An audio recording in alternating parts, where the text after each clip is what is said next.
Aga nagu te teate, me oleme olnud siin Efeslaste kirjas.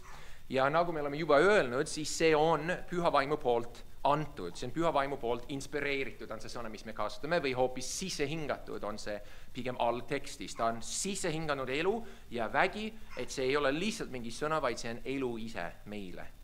Ja me oleme vaadanud Efeslaste kirja 5. peatüki, salmid 21 kuni umbes 30. Ja me oleme rääkinud siis meestest, naistest ja nüüd me jõuame Pauluse lõpp-punkti, kus ta võtab kogu asja kokku. Me loeme, et meil oleks kontekst. Siin ta ütleb 21-24. Alistuge üksteisele Kristuse kartuses. Naised oma meestele otse kui isandale, sest mees on naise pea, nagu Kristus on koguduse pea, olles ise ihu päästja. Nagu kogudus ailistub Kristusele, nõnda ailistuge ka naised meestele kõigis asjus. Ja siis me räägime meeste. Mehed, see on nüüd 25-30, mehed, armastage naisi, jälle ma rõhutasin omi naisi, enda naist, otse kui Kristus on armastanud kogudust ja loovutunud ise ennesse tema eest, et teda pühitseda, olles ta puhastunud vees pesemisega, sõna läbi, et kogudus iseenda ette seada kirkana, nii et tal ei oleks pleki ega kortsu ega muud selle sarnast, vaid et ta oleks püha ja laitmatu. Nõnda mehedki peavad armastama naisi, nagu iseennese ihu. Kes oma naist armastab, armastab iseennast. Keegi pole ju kunagi vihanud iseennese ihu. Vastupidi, ta toidab ja hellitab seda, nii nagu Kristust kogudust. Sest me oleme tema ihu liikmed. On kõik tuttav meile, kes oleme siin olnud. Ja nüüd ta võtab kokku viimaste salmidega. Seepärast jätab mees maha oma isa ja ema ning hoiab oma naise poole. Ja need kaks saavad üheks. See saladus on suur. Ma räägin Kristusest ja kogudusest. Igal juhul armastagu ka igaüks teie seast oma naist, nii nagu iseennast, aga naine kartku meest. See on see koht, kus me oleme nüüd jõudnud. Me nägime, et mehed peavad armastama naisi, nad peavad hoolitsema nende eest, hellitama neid, juhtima neid vaimulikult, juhtima oma perekonda. Me nägime, et neil on see vastutus ja nad peavad kätte võtma seda vastutust ja elama selle kohaselt. Me nägime, et naised peavad alluma selle juhtimisele ja elama niimoodi, et nad teenivad isandat Jeesusest selles rollis. Mõlemad mehed ja naised alluvad Jeesusele nende rollides. Mehed olla juht ja naine olla abistaja. Mõlemad järgivad Jeesus selles. Mõlemad siin kirjakoha järgi. Ja nüüd ta võtab selle kogu asja kokku ja ütleb, seepärast jätab mees maha oma isa ja ema. See on Vana Testamendi printsiip, mis tuleb esimese Moosese raamatust. See on just see, nagu me lugesime, kui Adam saab oma naise ja ta ütleb, see on nüüd lõu minu luust ja liha minu lihast.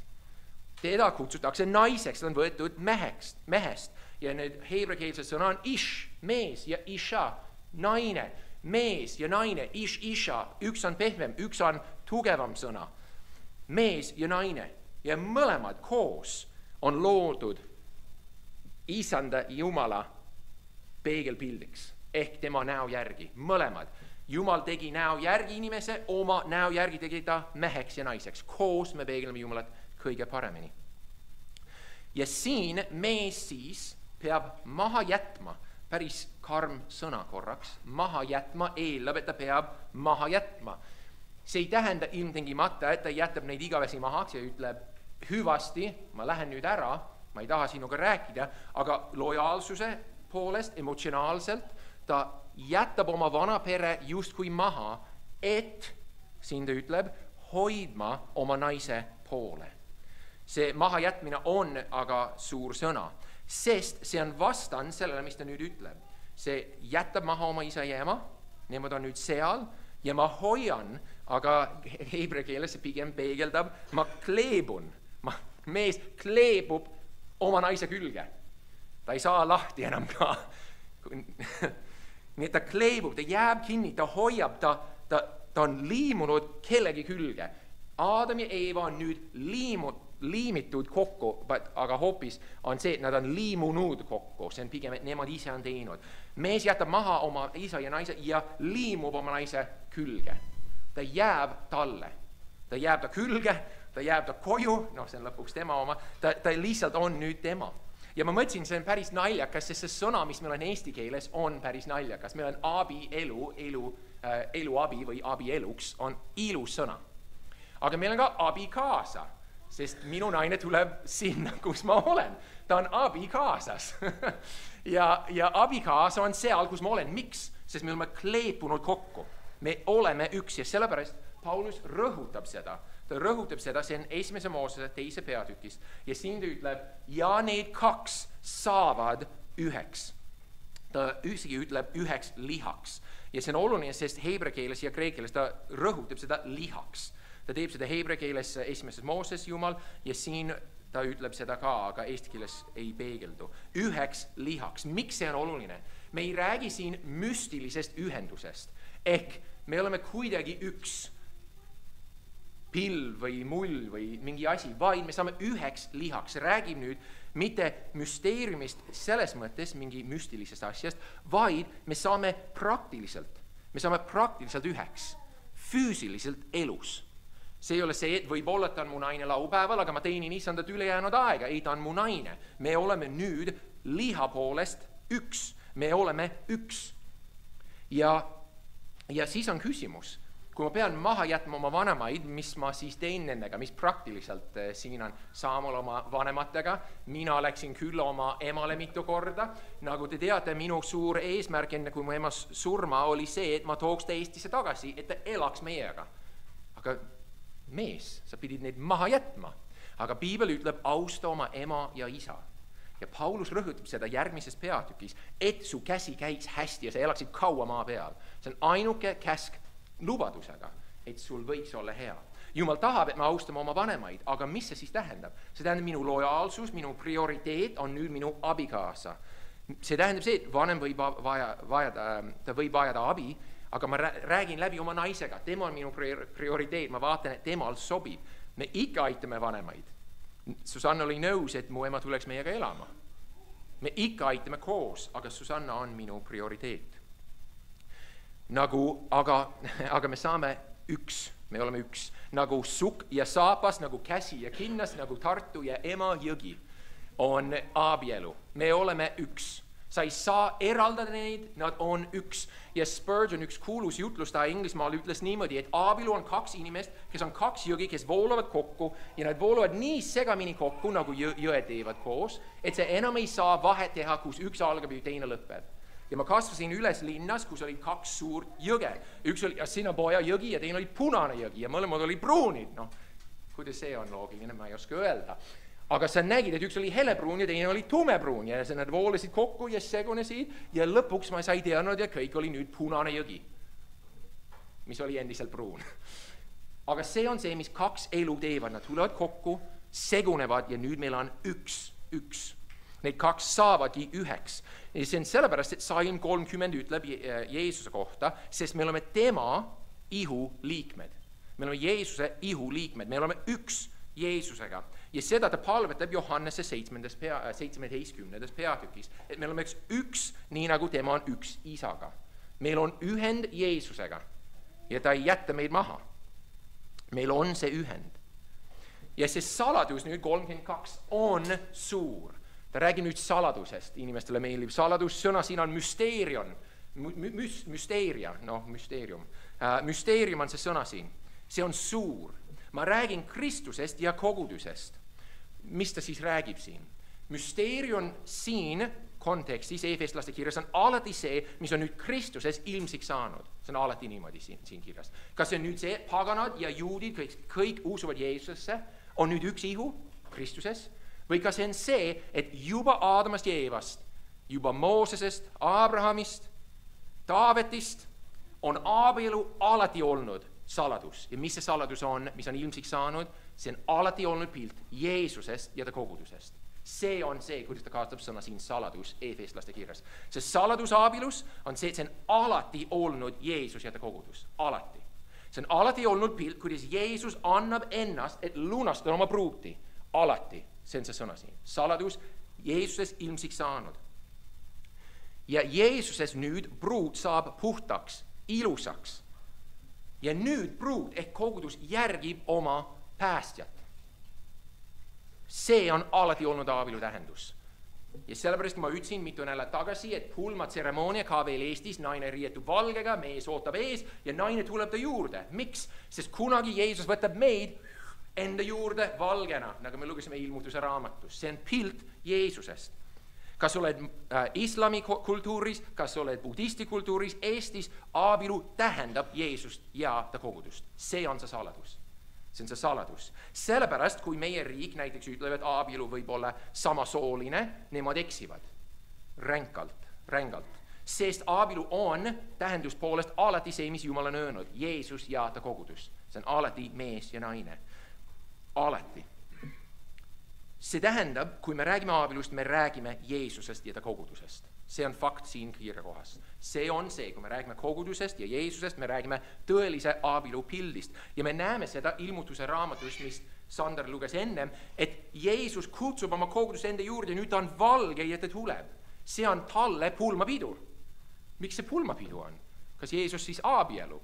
No see on see pilt. Iisrael oli Jumala naine Vana Testamendi pildi kohaselt. Ja nüüd me oleme Kristuse pruud ja ta ootab, ta valmistab meid, ta teeb meid pühitsetumaks, ta teeb meid puhtamaks ja kunagi ta kutsub meid tagasi enda juurde, kus me elame igavesti temaga. See on see pilt, mis on abielus. Jälle ta ütleb siin, seepärast jätab mees oma isa ja ema maha, hoiab oma naise poole. See saladus on suur, ma räägin Kristuses ja kogudusest. Aga mis see tähendab, et me saame üheks? Mis see tähendab?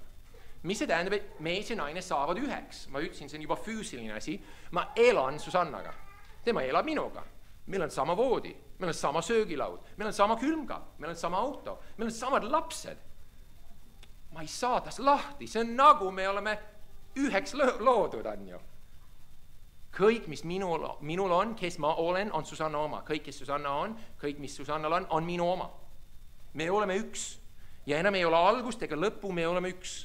Ja me just rääkisime Susannaga, et see on enam-vähem niimoodi, et me oleme nii ühte kasvanud eriti aja jooksul, et ma ise oleks natkene abitu ilma temata. Mis ma teeks? Loomulikult mul on Jeesus, loomulikult mul on igavene elu, aga lihtsalt maa peal oleks päris abitu. Ma ei teaks, mida järgmisena teha. Me oleme füüsiliselt ja emotsionaalselt üks. Minu raskused on Susanna raskused. Tema rõõmud on minu rõõmud. Ja tihti niimoodi see käibki. Loomulikult see on kõik see. Ja mis ma tahan öelda siin on see, et lihtsalt kokkuvõttes, mis me rääkisime eelmise nädalad, mehed, meie eesmärk on ikka võita oma naise armastust. Jah, ta ütles jah seal altari ees, jah, ta on seal su kõrval, aga ma pean võitma igapäevaselt mu naise armastust. Ma pean võitma tema südant. Sest Jeesus teeb seda meiega igapäevaselt. Kas Jeesuse halastused ei ole uued igal hommikul? Kas ta armastuse väljendused ei ole nüüd paremad kui võib-olla eile isegi? Ja naised, see tähendab ka, et teie võiksite olla emotsionaalselt koos oma abikaasaga. Kiusatus on see, eriti vanematega, et mehed lähevad oma ema juurde ja jagavad kõik oma emaga, sest ema on alati see Kaili nunnu pai, ja nad ei ole lojaalsust hoidnud naisega. Naistel on aga sama kiusatus, neil on raske ja ema on alati ka olnud, võib-olla issi. Ja nad tahavad emotsionaalselt jagada nii palju ja mees nagu nii ei kuula. Aga me oleme üks. See tähendab see, et kõik, mis Susanna kannab, on minul kanda. Kõik, mis mul on kanda, on tema kanda. Pulmas on alati see koht, kus nad ütlevad oma tõutusi, et heal ajal, halvel ajal, rikkal ajal, vaesel ajal, me oleme üks. See on see point. Me oleme üks. Aga see tähendab ka, et me oleme üks, mitte ainult füüsiliselt ruumi poolest, vaid ka me oleme üks füüsiliselt. Ka, mis tähendab siin, on seksuaalselt. Miks ma saan seda öelda? Ja ma ei taha seda rõhutada kuidagi halvasti, aga ma tahan rääkida, sest see on oluline fakt. Paulus ütleb 1. Korintlaste 6:16, et kui inimene magab prostituudiga, ta on saanud üheks prostituudiga. Ja me ei saa seda teha Kristuse ihuga. Nii, see tähendab, et kuigi see ei ole abielu, seal on miski, mis juhtub, mis on üheks saamine. Füüsiliselt, intiimselt. Sellepärast, kui ma rõhutan, et me oleme üks nüüd abielus, see ilmtingimata tähendab, et me oleme üks abikaasaga ka seksuaalselt. See tähendab seda. See peab tähendama seda. Ja abielu intiimsuse jaoks on üks kaitse. Ma ei tea, kas te teate, mis see on. Abielu intiimsus on kaitse meile. See on meile õnnistuseks ja kaitseks. Mis see, millegi eest? Paulus ütleb 1. Korintlaste 7. peatükis. Nüüd selle kohta, millest te kirjutasite, tsiteerib neid, on hea, kui mees ei puutuks naist. See tähendab füüsiliselt, intiimselt. See on hea, kui mees ei puutuks naist. Siis ta vastab. Aga igasuguse kõlvatuse vastu olgu igal mehel oma naine, igal naisel oma mees. Me oleme maailmas, kus on palju kiusatusi, on palju raskusi ja ta ütleb, see on hea, kui mehel on naine ja naisel on mees. See on lihtsalt hea. Miks? See kaitseb kõlvatuse vastu, see on hoiatus. Jumal on siin sama kirjakohas öelnud, et mõnel on see ain, et ei abielu kunagi. See võib juhtuda. Ja Jumal õnnistab neid inimesi eriti palju. Ja siis on neid teised nagu mina, kes tahame väga abieluda ja Jumal annab seda ja see on ka imeline kingitus. See on kaitseks kõlvatuse vastu. Mees täitku oma kohustus naise vastu ja nõnda samuti ka naine mehe vastu. Naisel ei ole meelevalda oma ihu üle, vaid tema mehel. Ja samuti ei ole mehel meelevalda oma ihu üle, vaid tema naisel. Ärge keelake end teineteisele muidu, kui ehk ainult kokkuleppel ajutiseks, et pühenduda palvetamisele, et hulge jälle ühte, jälle seesama ühte, mis see tähendab siin füüsiliselt, intiimselt, et saatan ei saaks teid kiusata teie taltsuttamatuse kaudu. Taltsuttamatuse kaudu on ilmselt väga suunatud hoopis korintlaste poole hetkel. Nad olid erdi pattuna kogudus. Me vaatame ringi, mõtleme, see kogudus tegi valesti, see kogudus, korintlaste kogudus tegi erdi valesti. Kõlvatus, liiderlikkus, valetamised, igasugused asjad ja Paulus noomis suhteliselt neid igas kohas korintlaste kirjas esimesest. Nii et see oli nende taltsutamatuse kaudu. Samas see on õnnistus, et me võime olla abielus. Sellepärast ta ütleb, et see on hea, et te tulete kokku ja ei keelaks end teineteisele, muidu kui palvetamiseks. Üks jutlustaja ütles väga hästi.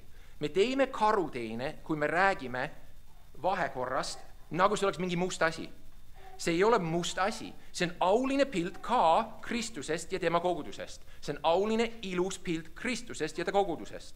Täielik lähedus ilma häbita, täielik äratundmine, ilma mingi võõrdumiseta, see on ilus ja hea, aga vaid abielus. Ainult abielus. See on hea asi vaid abielus. Ja ta ütleb, miks ta saab öelda seda, on see, et ta on näinud seda väga palju. Ja ta ütleb, see on kaitseks meile ka abielus. Ja see on õnnistuseks. Kelle mõte oli seksuaalne vahekord? Kelle mõte see oli? Kas see oli inimese mõte, must räppane loom, nagu me oleme siin? Ei, see oli Jumala mõte. Eedeni ajast ta juba ütles ette inimestele, täitke maailma, saagu teid palju. Kuidas nad saavad palju? Me teame.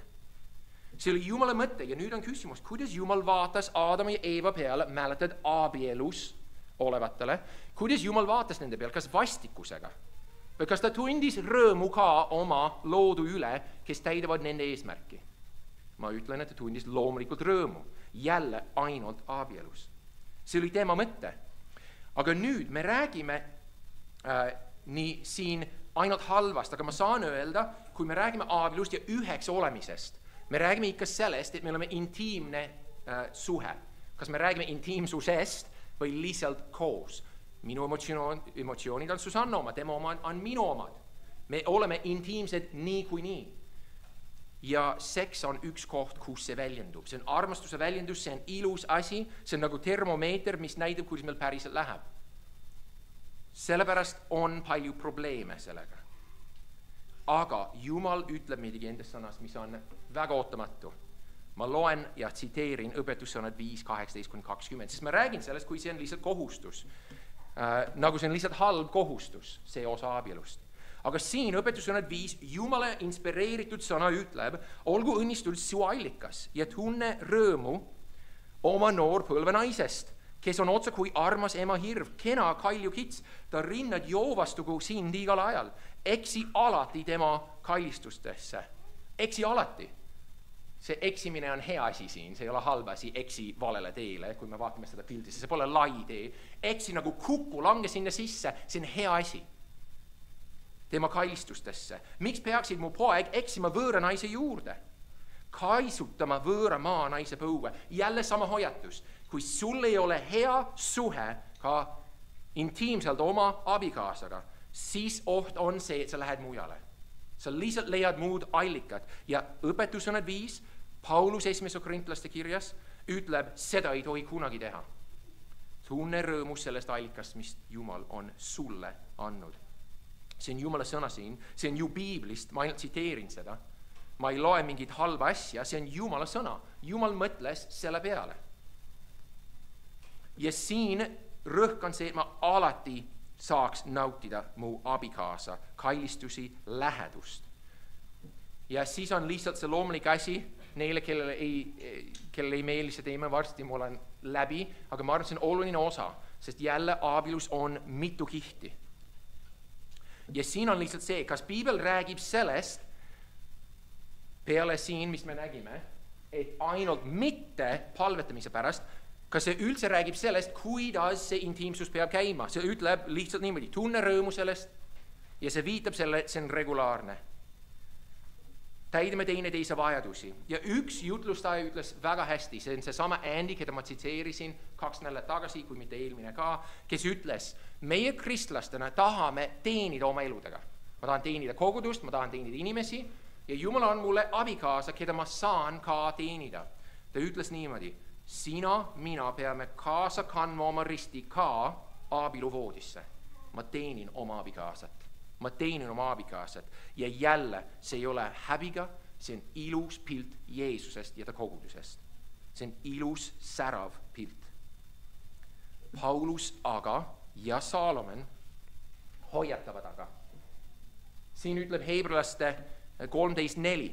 Kõikide juures olgu abielu au sees ja abielu voodi rüvetamata, sest Jumal nuhtleb hoorajad ja abielu rikkojad. Mis see tähendab? Hooraja on see, kes on vahekorras ilma abieluta. Ta on enne abielu vahekorras. Jumal nuhtleb. Siis ta ütleb, ja abielu rikkuja, kes on abielu rikkuja. See, kes on abielus ja läheb teise inimese juurde füüsiliselt. See on abielu rikkuja. Neid inimesed on Jumala karistuse all. Jumal nuhtleb neid.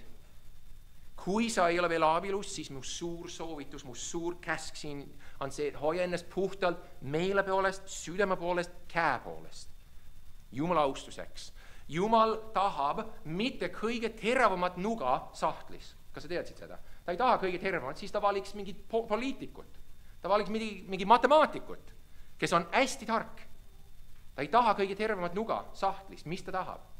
Ta tahab kõige puhtamat nuga, mis seal sahtlis on. Ta tahab puhtaid nugasid. Need ta kasutab. Abielus inimesed, naudime neid kingitusi, mis Jumal on andnud. See on hea, ilus asi. Ja mäletad, kui Jumal vaatas Aadama ja Eeva peale Eedini ajast, ta oli teinud mehe ja naise ja ta ütles, väga hea. Mitte kõik need puud, mitte kõik need loomad, vaid mehe ja naise üle. Ta sai öelda, väga hea. No nüüd, kui see oli sinu jaoks natkene koormav, Piiblis on olemas. Loe ülemlaul Piiblis ja see on täis füüsilisest naudingust. Kui sa loed õpetussõnu, samamoodi, aga jälle abielus mehe, naise vahel. Midagi muud on täiesti jäledus isanda silmis. See ei ole hea, see ei ole ilus, see on väga paha. Siin meil on tagasi. Mis see tähendab, ma olen üks abielus. See tähendab ka mitte ainult füüsiliselt ja seksuaalselt, vaid ka lasterikkaliselt. Ma tahtsin, et see oleks lõpp, et lasterikkaliselt. Ja siin meil on külalised, kellel on väga tore perekond. See on õnnistus. See on õnnistus. Mis me saame seda öelda? Ma rääkisin ühe pastoriga ja ta oli nii pettunud. Tema laps oli kõik suured, umbes 17, 18, 19 aastat vana. Ja siis üllatus, naine jäi rasedaks. Ja ta mõtles alguses, et ma olen pettunud, sest me mõtlesime, et nüüd need väiksed linnud, kes on lendanud ja nüüd me saame keskenduda mingi muu asjale. Ja jälle tuli beebi. Ja siis ta ütles, kuni ma mõtlesin Psalm 127 peale. Ja mis see ütleb? Vaata, lapsed on päris osa isandalt. Ihusugu on tasu temalt. Otsa kui nooled sangari käes, nõnda noorpõlvepojad. Õnnis on mees, kes oma noole tuppe nendega on täitnud. Ei jää nad häbisse, kui nad vaenlastega kõnelevad väravais. See on imeline kingitus ja see on loomulik tulemus. Ma ei tea, kas sa tead, sa ilmselt tead, Jumal tegi meid enda näo järgi. Me peegeldame Jumalat oma olemusega. Aga need, kes on abielus, vaata oma lapsi ja sa näed enda pattused, mustreid nende sees, ma arvan väga palju, vähemalt mina näen, et väga palju minu nõrkusi on ka nende nõrkused. Ma näen kuidagi, et mitte ainult nende nägu on sarnane, vaid nende käitumine on sarnane. Ja nad peegeldavad mind ja Susannat. See on päris imeline. Nad peegeldavad mind ja Susannat. Nad on just kui väike üks meist välja tulnud. Väike üks pilt meist. Ilus segu, nagu 2 jõgi. Ja seal ta on ja ta jookseb ringi. Seal ta on. Ja ta on, see laps, poiss, tüdruk, haige, terve. On päris osa isandalt. Ihusugu on tasu temalt. Nüüd mõtle selle peale, päris osa tähendab see, et su vanem sureb või annab sulle oma pärandust ja sa saad mingi suur maja, suur maa, ilusad hobused, mis iganes, mis sulle meeldib, sa saad pärandi. See on see päris osa. Isand on andnud meile läbi abielu päris osa pärandi, mis on lapsed. Mitte auto, ilus elu, vaid lapsed. Ja need, kes on abielus, saavad tunnistada, abielu on imeline. See on raskused, aga see on imeline.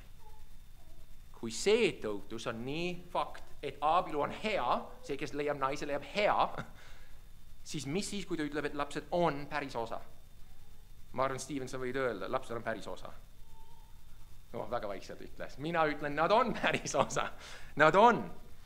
Ihusugu on tasu. See on nagu autasu. Ma teen midagi ja ta annab mulle, sest ma olen tubli olnud.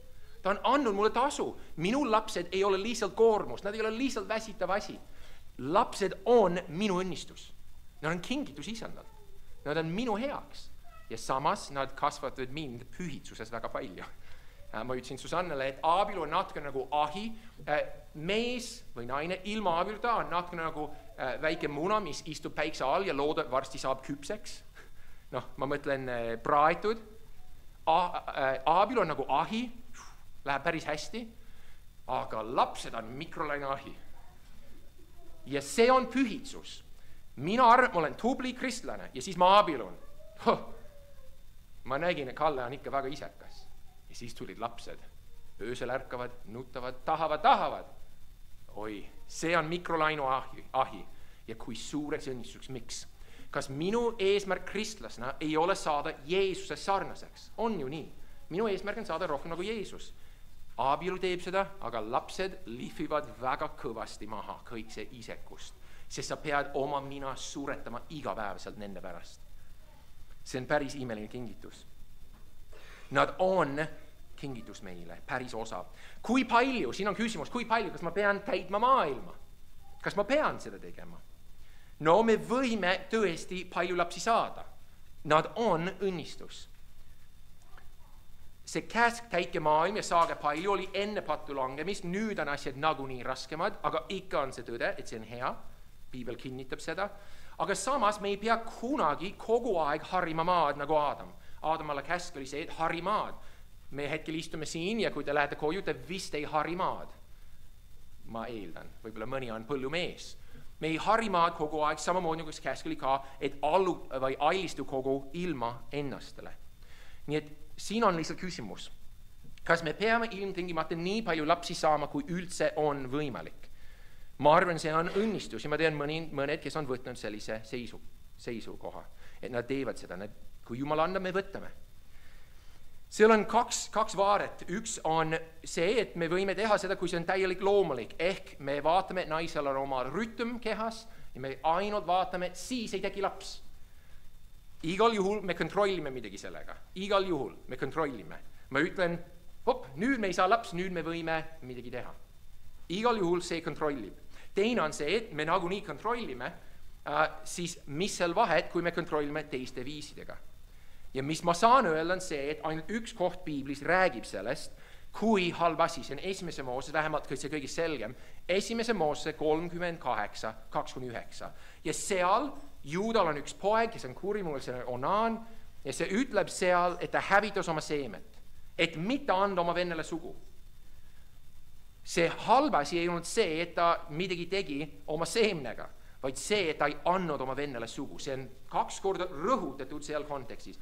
Esimese Moosese 38:8-9, te võite järgi vaadata. Probleem oli see, et Jumal rõhutab, kuna ta ei tahtnud anda venele sugu. Nii et kas on keeld, et me ilmtingimata ei saa? Ma ütleks juba, et Jumal on andnud meile loomulik rütm, et vältida. Aga siin on see asi. Abort alati keelatud rangelt, see on mõrv, alati. Mis tähendab, vahet ei ole, mis seisukoha sa võtad. Kui sa teed midagi, mis tapab beebit või likvideerib mingi eost sealt sees, sa mõrvad. See on vale, me ei tohi mõrvata. Aga kui sa väldid, siis isiklikult piiblis mina ei ole näinud keeldu peale seda ühte, mis on kõige tugevam, aga see rõhutab, et sa ei tahtnud oma vennale sugu anda, mis oli ka seaduse koha pealt hea. Sellepärast Salm 139:13 ütleb, sest sina valmistasid mu neerud ja kudusid mind oma ema ihus. Me ei tohi kunagi tappa inimest, beebit, last, inimest. Sellepärast on mõned asjad kindlasti keelutud, me ei tohigi teha. Ja veel ma ainult ütlen, sest mõni on abielus, mõni ei ole, aga ma lihtsalt ütlen, igaks juhuks me oleme targad. Mõned asjadel, vahenditel on väga rängad kõrvaltoimed, hormonaalselt, haavandid ja kõik. Me ei taha kunagi endale haiget teha selle nimel, et me võime lihtsalt mitte last saada. Me ei tohi seda teha. Nii et olge targad. Mõni on lubatud, mõni ei ole, otsustage ise, mis see piir on. Aga tappa kindlasti kunagi ei tohi tappa, kunagi mitte. Aga nüüd mu küsimus on see, tihti on see, mis austaks Jumalat kõige rohkem. Ma ainult ütlen siin, mõni muretseb, et kui ma saan palju lapsi, siis ma ei saa elada, sest see on liiga kallis. Esiteks, Susanna ja mina elasime Haagise sees ja me mõtlesime, kui Jumal annab laps, võtame vastu. Haagise sees kõrbes Californias. See on väga äärmuslik, ma saan aru. Meie naabrid oli veel äärmuslik, neil oli 7 last, poisi, Haagise sees ja nad ütlesid, me ei tea, kus me elame aasta aja pärast, aga Jumal küll varustab. Ma kipun nõustuma. Jumal on alati varustanud. Ja mis Taavet ütleb? Jumala kartlik Taavet, Psalm 37:25. Ma olin noor, ma olen vanaks saanud, aga ma pole näinud õiget hüljatunu ega tema lapsi leiba kerjavat. Ma ei ole näinud ka seda, et tubli kristlane, kes armastab Jeesust, et ta pere elab kuskil tänaval. Ma ei ole ka näinud seda. Ma nõustun Taavetiga. Jumal hoolitseb. Jumal siis ütleb, et me oleme üks füüsiliselt, seksuaalselt, lasterikkaliselt ja rahaliselt. Me oleme nüüd üks. Minu raha on Susanna raha, tema raha on minu raha, me oleme üks. Ma tean mõningaid paare, kes jautavad neid ära, et see on sinu raha ja see on minu raha. See pole keelatud. Mul on küsimus. Kui me oleme üks abielu, üks pere, üks leibkond, miks meil on 2 raha? See on minu küsimus. Ma ei ütle, et see otseselt vale on, aga minu jaoks ma ei mõista seda. Eestis on võimalik teha kas liitkonto või vähemalt jagada oma vahel, et näiteks hetkel Susanna mina saame kogu raha, jagada oma vahel nii palju, kui me tahame, täisliigipääst all, mul lihtsalt 2 kontot, aga meil on sama raha. Ma vajan 50, ma saadan Susanna raha minu kontole, sest meie raha. Aga ma olen kuulnud, mõni pank annab seda võimalust, et oleks 1 konto. Minu üldmõte on see, mida rohkem koos, kokku 1, seda parem. Kui me abilusime, nad küsisid, kas te tahate siis ühisvara või lahusvarana abiluda või mis iganes, mis see termin on. Ja ma mõtlen, miks nad üldse annavad ette võimaluse, et ma plaanin lahutada. Loomulikult, ühisvara, me oleme kõik sama. Minu raha on tema raha, minu auto on tema auto. Me oleme üks. Kuidas ma abiluks planeerides, et me läheme lahku? See oleks enam-vähem nagu mees, kes läheb maratoni ja ütleb, tead ju, ma ei võta vett või midagi, sest ma nagunii annan alla poole tee peal. No loomulikult sa annad alla, sa oled juba otsustanud. Meie eesmärk on jooksta võidujooksu Jeesuse austuseks. Kas mul on õigus? Paulus ütleb niimoodi, et ma olen jooksnud oma võidujooksu. Mis tähendab? Kõik, mis ma teen, ma tahan Jeesust austada, tema poole joosta. Ja nüüd Jumal on andnud mulle abikaasa ja ta jookseb mu kõrval. Lahe, mulle väga meeldib see. Kas ma nüüd leian, et ta on liiga aegle, ma jooksen edasi? Missugune paariline ma siis oleksin? Me jookseme nüüd koos Jeesuse poole. Kui ma olen väsinud või jalga haiget sai, siis Susanna aitab mind, abistab, ta aeglustab. Me jookseme Jeesuse poole koos. Üks jõgi, üks liha. Nüüd on küsimus, kas see tähendab, kui mees on ta peab vastutama kõige eest? Ma arvan, see on hea, kui mehel on hea üle vaata oma peretoimingute üle, aga mõni naine on eriti tubli ka, eriti rahaliselt. Õpetus 31 räägib kõige tublimast naisest ja mis see ütleb tema kohta. Ta teeb mehele head, ta kätega tegutseb, ta tegeleb äriga, ta teeb tööd, käib tööl, ta on tugev, ta annetab, ta hoolitseb oma pere eest, ta on ilus ja ta pere õnnistab teda ja kiidavad teda. Kõlab nagu ärinaine, kes tegutseb väga palju. Ja piibel ütleb hea, tubli naine. Kas see tähendab, et ilmtingimata naine ei tohi midagi taha? Ei, naine on õnnistuseks mehele ja naine võib igasuguseid asju teha. Naine võib autoga sõita, müüa, ärialust ja veel nii palju. Ma tean mõni, kes mõtleb, et mees peab alati autoga sõitma, kui neil on kahekesi autos. Mulle meeldib sõita, aga kui ma olen väsinud ja Susanna tahab sõita, ma olen ka väga hea meel. See on väga tore mõnikord, kui see juhtub. See on hea asi, aga ma rõhutan, et Tiituse 3.5 ütleb, et naised peaks olema virgad majad halituses, ehk nad peaksid vaatama, et nende prioriteet on ikka kodu. Aga õpetussõnad 31 ütleb, et naine võiks igasuguseid asju teha oma pere heaks, igasuguseid asju. Nüüd on veel saladus. Õpetussõnad 18-19 räägib 3 asja, on mulle väga imelised. Jah, neil on, mida ma ei mõista. Kotka tee taeva all, mau tee kalju peal, laeva tee keset merd, kõik päris imelised asjad. Oled näinud kunagi madu kivi peal? Ma ka ei mõista. Läheb nagu tõmbajõu vastu. Ja mehe tee neitsi juurde. Seal on neitsi, seal on mees ja saavad kokku. Ma ei saa aru, ütleb õpetussõnad 30. Kes pani neid kokku? Ja ma ütlen, Jumal. Jeesus ütleb, juudid tulid, kas me võime lahutada, mis iganes põhjusel nad juba plaanisid, lahusvara, me tahame abielu juba lahutada, lõpetada. Jeesus ütleb, kas ta pole lugenud, et looja tegi neid meheks ja naiseks 5. Seepärast jätab mees oma isa ja ema ning hoiab oma naise poole, need 2 saavad 1, 6, nõnd ei ole enam need 2, vaid 1 liha, mis nüüd Jumal on ühte pannud. Seda ärgu inimene lahutagu. Jumal on teinud seda. Sa tahad paari tegija oma elus, nagu matchmaker on ju paari tegija. Jumal tegi seda. Kuidas mees jõuab neitsi juurde? Jumal. Kuidas Susannale meeldis Kalle? Ma ikka ei mõista. Jumal. Kuidas Susanna meeldis Kallele? Väga arusaadav. Seal ei ole mingit saladust.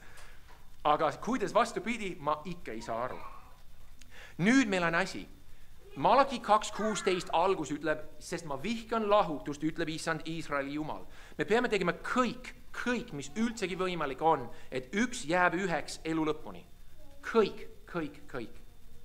2 jõgi, 2 ronivat taime ja minu kõige parem näide on see, et on 2 ronivat taime, lähevad üles seina.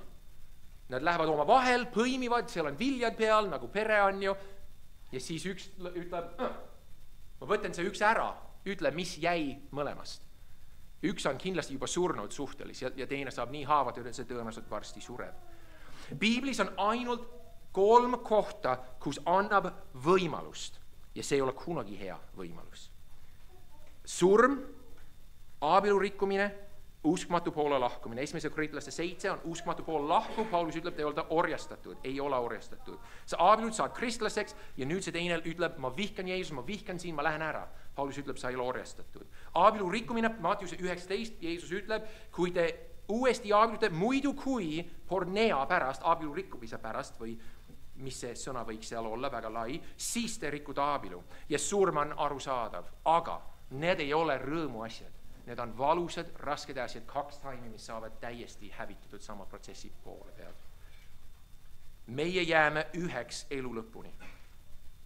Ma pean panustama nüüd minu abielusse ja nüüd meil on jälle küsimus. Sa oled vaadanud kunagi lastefilmi Prinsessidega, oled Disney film näiteks ja see naine ütleb, ma vist leidsin see õige. Ma saan öelda, mis Jumal on pannud ühte, ärgu keegi lahutagu. See on mu õige seal. Sinu õige on su abikaasa, sest Jumal on teid ühte pannud. See on su õige. Sa ei pea unistama, et võib-olla ta on seal, võib-olla ta on kivi all. See on su õige. Võib-olla sa tunned, sa oled lahku läinud, meil oli nii lahedad sõbrad Pärnus, Susanna ja minu, need lapsed kasvasid suureks, pesa oli tühi, niimoodi öeldakse, on ju, kõik tibukesed lendasid ära. Ja me nägime neid. Kas nad just abielusid? Nad on nagu mesinärlatel, me nägime nad kallistasid ja nad olid abielus juba 30+ aastat vist. Ja me nägime neid, lapsed kasvasid suurest, nad ütlesid, lastega oli nii raske kokku kasvada ja nüüd nad läksid ära. Me oleme leidnud jälle teineteist nagu puhtalt viisil. Nüüd meil ei ole segijaid. Nüüd me oleme siin ja nad kõnnisid ringi linna peal nagu teismelised. Mu meelest see on eeskuju. Ma panustan minu abielusse, et see oleks selline. Ma võidan oma naise südant, naine, jaga ennast oma mehega. Ja nüüd, kui sa ei ole abielus, kui sa oled vallaline, kiiresti mõned asjad. Ainult isandas, ainult abielu kristlasega. Muidu on ainult häving ja kurbus. Ma olen näinud seda pealt väga palju. Jumala sõna ei luba seda. Sa pead abielu kellegiga, kellega sa tahad joosta Jeesuse poole. Kui sa arvad, võib-olla sa aitad teda ja või lihtsalt tõmbada kaasa. Sa abielud inimesega, kellega sa tahad koos joosta. Abieluks valmista nüüd ette. Aga kõige olulisem asi, kui sa ei ole veel abielus ja sa igatsed seda, pane oma fookust Jeesuse peale. Vaata Jeesust. Ma saan öelda abielu nimeline, aga Jeesus on palju parem. Jeesus on parem. Abielu ei lahenda sinu probleemid, ei lahenda sinu üksildust. Jeesus saab. Abielu on ainult see, et ma annan ennast teise heaks. See on lihtsalt vastustikune andmine. Me nägime siis, füüsiliselt oleme koos, lasterikkaliselt, rahaliselt, eesmärgiliselt. Rallisõitjad, sul on rallisõitjad, kaardilugeja, sõidavad sama kohta, joome finišijooneni koos. See on koos mäng, koos jõuame. Ja konkreetselt, ma ainult loen seda, mis ma lugesin varem, Joosu ütleb, aga mina ja minu pere me teenime isandat. Mõtle koos abielus ja ette valmistades abielus, kuidas sa saad seda koos oma abikaasaga teha seda. Californias, Haagise sees, Eestis, kus iganes, mis me teeme nüüd isanda jauks, mis me teeme nüüd isanda austuseks. Ja vähemalt alusta sellega, et sa täna, kui sa oled abielus, hakkad Jumala sõna järgi elama Efeslaste kirja printsiipide ja käskude põhjal. Et me täna austame isandat. Igal juhul, ütleb Paulus, armastagu igaüks teie seast oma naist, nii nagu iseennast, ja naine kartku meest. Mis ta ütleb siin? Kartmine siin ei ole kartma nagu hirm, see on nagu austus. Miks? 1. Johanneste 4:18. Armastuses ei ole kartust, vaid täiuslik armastus ajab kartuse välja, sest kartuses on karistus, aga kartja ei ole saanud täiuslikuks armastuses. See ei ole see on austus. Naine austa oma meest. Mees armasta oma naist. Nagu Jeesus, me mõlemad vaatame Jeesuse poole. Mees ütleb, kuidas ma saan ennast anda naise heaks, kuidas ma saan ennast surmata naise heaks ja juhtida teda Jeesuse poole õigesti, hellita teda. Naine vaatab Jeesust ja ütleb, kuidas ma võin järgi minna, alluda mehe soovile juhtimisele. Ja see on värviline pilt evangeeliumist. Ja nüüd ma lõpetan sellega. Jumal nägi, mis kõik oli loonud 1. Moosese raamatus. Ta oli näinud linnud, päike, hea, kõik oli hea. Mäletad, kõik oli hea. Siis ta tegi meheks ja naiseks inimese. Jumala näo järgi. Ja mis ta ütles? Tov moed, seda ma ütlesin mitu nädalat tagasi. Mis see on? Ta ei ütle lihtsalt tov, hea. Ta ütleb eriti, vägevalt, mõnusalt hea. Eriti hea. Jumal vaatas mehe ja naise peale, ma arvan, abielu peale, mis peegeldab Jeesust ja ütles väga hea. Palvetame.